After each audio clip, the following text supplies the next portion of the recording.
"Son, if you died tomorrow, what would you regret the most?" Ethan froze. The question came from his father suddenly, like thunder on a calm night. He had never thought about it. His hands trembled slightly, his lips parted, but no words came out. His father leaned closer, his eyes sharp, his voice low. "Do you know what people regret the most at the end of their lives? Not the money they lost, not the mistakes they made. They regret the time they wasted. The seconds, the hours, the years they can never get back." Silence, heavy, unshakable silence. That was the beginning of a lesson that would change Ethan's life forever. Ethan was 17, standing at the edge of adulthood but living like a child. His dreams were loud, his words were big. "I'll be rich one day. I'll build a company. I'll travel the world." But his actions were empty. After school, he would drop his bag, pick up his phone, scroll for hours, laugh at meaningless videos, and drown himself in video games until midnight. His notebooks were blank. His goals were vague. His habits were weak. "Tomorrow," he always said. "I'll start tomorrow." But tomorrow never came. Mr. Anderson, his father, watched in silence. He had been young once. He had wasted time too, and he knew the heavy price of procrastination. But instead of lecturing, he decided to teach. Ethan threw a story, one that carried scars of regret and the weight of wisdom. That evening, the house was quiet. The clock ticked slowly, each second echoing through the silence. Mr. Anderson called his son into his study. On the table sat a large glass jar, a box of sand, a pile of big stones, and a pitcher of water. "Sit," the father said. Ethan obeyed, confused. "This jar," Mr. Anderson began, "is your life. The empty space inside is all the time you have in this world. The stones, the sand, the water, they are the things you fill your life with." He placed the big stones inside, clink, clink. "These are the most important things: your health, your education, your family, your purpose. Without them, your life will collapse." Then he poured in the sand. It slipped between the gaps. "These are distractions: games, gossip, social media. Small things. They fit around the big ones. But if you fill your jar with them first, there will be no room left for the things that matter." Finally, he poured the water. It filled the last spaces. "This," he said, "is everything else: the routines, the background noise. They will always fit, but only if you've already made space for what's important." Ethan leaned forward, watching carefully. "Every day of your life is a jar," his father said. "What you put inside it decides your future. If you waste your time filling it with sand, you will wake up one day and realize your jar is full of nothing but emptiness." Ethan chuckled nervously. "Dad, I'm still young. I have plenty of time." His father didn't smile. Instead, he turned to his bookshelf, pulled out an old leather diary and handed it to his son. Ethan opened it. Inside were scribbles of dreams. At 18, start a business. At 21, write a book. At 25, travel to 10 countries.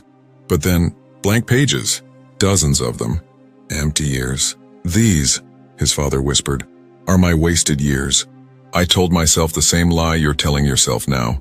I have time." But time didn't wait. When I looked up, I was 40, and those blank years were gone forever. Ethan swallowed. The weight of silence pressed on his chest. "Do you know the difference between successful people and failures?" his father asked. Ethan shook his head. "Successful people value minutes. Failures waste hours." His father's voice grew firmer. "Let me tell you another story. There was once a farmer with fertile land. In spring, he said, 'I'll plant tomorrow.' The next day, he said the same. He wasted his time in tea shops, gossiping with neighbors, sleeping under the shade. By the time he finally decided to plant, the season had passed. His land was dry, the seeds useless. When harvest came, other farmers filled their barns. His field was empty. His family starved. Not because the land was barren, but because the farmer wasted his time." Ethan's face tightened. The story cut deep. "Don't be that farmer, son," his father said quietly. "Your youth is your fertile season. If you waste it, no harvest will come." Ethan shifted uneasily. "But Dad, sometimes I just need to relax." "What's the harm?" Mr. Anderson pointed to the ticking clock on the wall. "Do you hear that? Tick-tock, tick-tock, that's the sound of your life disappearing. Every tick is gone forever. You can't buy it back." He paused, then leaned forward. "Imagine you receive $86 and $400 every morning. But by midnight, whatever you don't use disappears. What would you do?" "I'd use it all," Ethan answered instantly. "Exactly," his father said. "Every day you're given 86,400 seconds. By midnight, they vanish. If you waste them, they are lost forever." Ethan's eyes widened. For the first time, the lesson sank in. Mr. Anderson grew quiet, his voice softer. Years ago, I met a man on his deathbed. He was 80. His children stood around him, but his eyes were filled with tears. They said, "Father, why do you cry?" "You lived long." He replied, "Yes, I lived long, but I didn't live wisely. I wasted my youth in laziness, my middle age in distractions. Now at the end, I would give all my wealth for just one more year of youth. But time doesn't sell itself to anyone." And with that regret, he closed his eyes forever. Ethan's throat tightened. He felt a sting in his chest. That night, Ethan couldn't sleep. His father's words echoed in his head.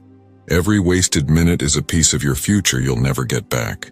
He thought about the hours lost in meaningless scrolling, the days wasted on games, the years slipping by with nothing achieved. He realized he had been filling his jar with sand. The next morning, Ethan woke up early. He grabbed a notebook and wrote, "Today I will not waste my time. Today I will begin."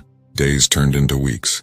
Ethan started waking up early, studying with focus, working on small projects, exercising daily. He cut down distractions, and for the first time he felt alive. One evening, he walked into his father's study with notes in his hand. His eyes were bright with determination. "Dad," he said, "I get it now. Time is life, and I won't waste it anymore." His father smiled and placed a hand on his shoulder. "Remember, Ethan, money lost can be earned again. Health lost can sometimes be restored, but time lost is gone forever. The wisest man is the one who treasures every second." So now, my friend who is listening, let me ask you the same question. Ethan's father asked him, "If you die tomorrow, what will you regret the most? Will it be the hours you wasted scrolling? The days you spent procrastinating? The dreams you left behind? Remember this, time is life. Don't waste it.